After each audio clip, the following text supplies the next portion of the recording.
একজন এমএলএর মেয়ে হঠাৎ নিখোঁজ, আর সেই একই মানুষকে ঘিরে মেয়ে পাচারের গুঞ্জন।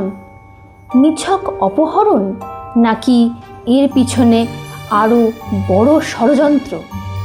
আজ আমি রিভিউ করছি অভিষেক চট্টোপাধ্যায়ের লেখা কথাকলি কোথায়, স্বয়ম্ভু সেন সিরিজের দ্বিতীয় ডিটেকটিভ থ্রিলার।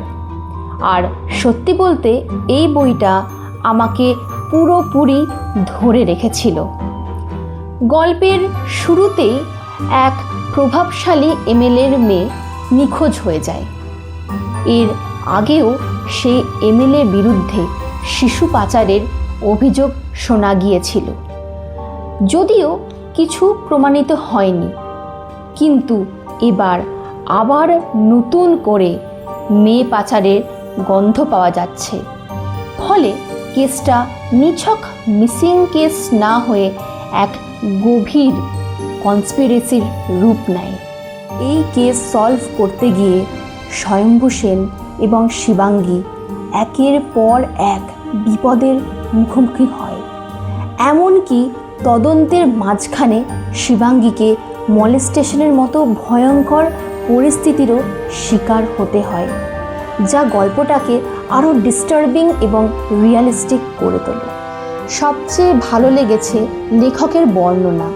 প্রতিটি জায়গা, প্রতিটি চরিত্র, প্রতিটি টেন্স মুহূর্ত এত সুন্দরভাবে লেখা যে পড়তে পড়তে মনে হচ্ছিল চোখের সামনে পুরো দৃশ্যটা চলছে। কিছু জায়গায় আমি সত্যি ভয় পেয়েছি। সাসপেন্স আর হররের সেই ছোঁয়া বইটাকে আরও গ্রিপিং করেছে। আর এন্ডিং, সত্যি বলছি, আমি এক মুহূর্তের জন্য আন্দাজ করতে পারিনি। শেষটা আমাকে জেনুইনলি শকড করেছে। বুকলুক পাবলিকেশনের প্রিন্ট কোয়ালিটি খুব সুন্দর, যদিও আমার মনে হয়েছে আরও কিছু ইলাস্ট্রেশন থাকলে রিডিং এক্সপিরিয়েন্স আরও রিচ হতো।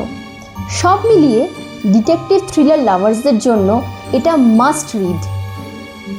আমি এই বইটাকে 4.7 রেট করব 5-এর মধ্যে। আপনি কি এমন কোনো ডিটেকটিভ থ্রিলার পড়েছেন যার এন্ডিং আপনাকে পুরোপুরি শকড করে দিয়েছে? কমেন্ট বক্সে অবশ্যই বইয়ের নামটি জানাবেন, আমার নেক্সট রিড লিস্টে অ্যাড করব।